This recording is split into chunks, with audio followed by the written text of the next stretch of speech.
Okay, this is the second quiz in 3.3. This is about the New Deal and FDR. Again, we talked about this already in class, so this will just mostly be a review, so it should be another quick video. FDR becomes president in 1932, so this is 2 years into the Great Depression.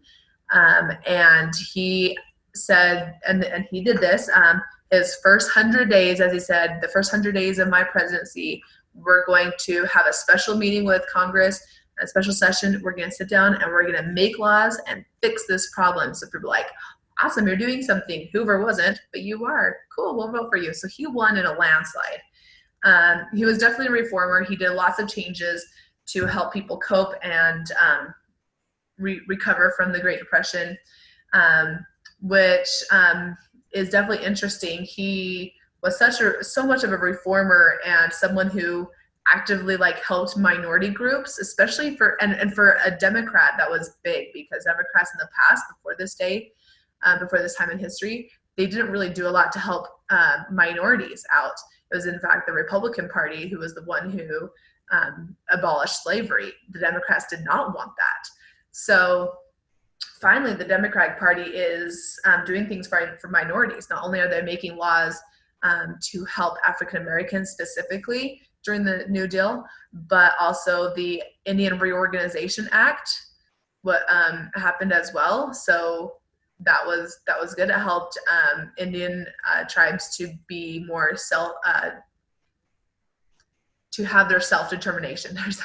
Saying that wrong. To have self-determination to figure out for themselves what laws and what they wanted to happen in their own reservations. So this is the beginning of a switch from the Democrats being the party of the whites to the party of the minorities and government stepping in and handling things. The Republicans are starting to step away, saying we don't want government control. Democrats are saying, yes, we want government control. So this is the beginning of the shift of those political parties. You'll know more when you guys get in my government class. Some of the policies that FDR had in the New Deal was to follow these three things, and we talked about these, so I'll just go over it real quick. He had laws that would cause relief, so give people money basically to fix their businesses, to fix their lack of income. We talked about the Civilian Conservation Corps, the ones who are just building, parks and campsites and doing whatever they could just to have jobs and to, do something good. Emergency banking, they gave banks money so that they wouldn't close. And then recovery helps people just basically build back up to where they were at. And then reform, you can't see it right here, but this is reform, helps people helps for the long run. This is what we're going to do from now on. The most obvious one right here, Social Security Act. We talked about this. This allows when you retire, you can still have Social Security, so you won't ever not have an income after you retire.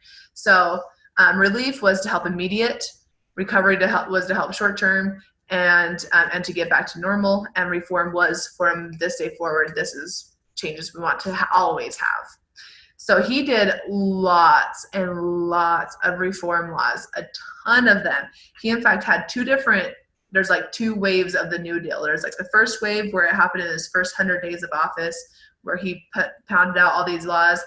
And then a couple of years later, in 1935, he's like, okay, we need to get things good. So this is when he pounds out a lot more. So you can see 33, 33, 33. These are all the first New Deal. And then all these 35s to 38 are all the second New Deal. So it's basically two waves of, shoving more reforms down everybody's throats, basically.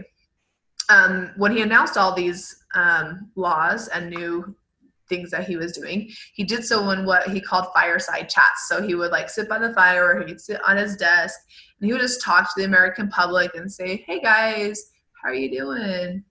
You guys doing good? Hey, I have a new program, we're just gonna Social Security, Federal Housing Administration is gonna help people, with housing. Picture just disappeared. Here we go. So, you know, he would just talk to the American public, and people really liked this because they felt like he was like there with them as they were, you know, going through this. This is one reason why he was in office for so many years and reelected so many times, is because he like he didn't feel there was like no disconnect between him and the people, and that's like honestly the best. If you're a leader, you never want to ever have your people feel like they're disconnected from you. So this is where he would announce all of his new programs that he would have. Basically, he would have kept going with a lot of these reforms and new laws. We were doing really great. I mean, we were doing awesome in the 20s, and then we had a huge crash in 1929, and then it built up, slowly built up, and it wasn't as high as it was in the 20s, but they were building up. And then 1939, you kind of had to stop focusing on reforming and new laws, because guess what happened in 1939? World War II. So that kind of just thrust everybody into, there's a war going on. Let's all help with the war effort, which basically it really did help end the New Deal or the Great Depression, because we had already had all those New Deal programs to start building us up. And suddenly we need to make all this stuff for the war effort. So there's jobs, resources, money, because European countries are paying us lots of money for us to ship them goods for the war effort. So it really did help us get out of the Great Depression. So I think the New Deal and the World War II are the two main things that got us out of the Great Depression. So anyways, that's our quick review on the New Deal. So hopefully you remember a lot of that stuff already from when we talked about it in class. And that's it for this quiz.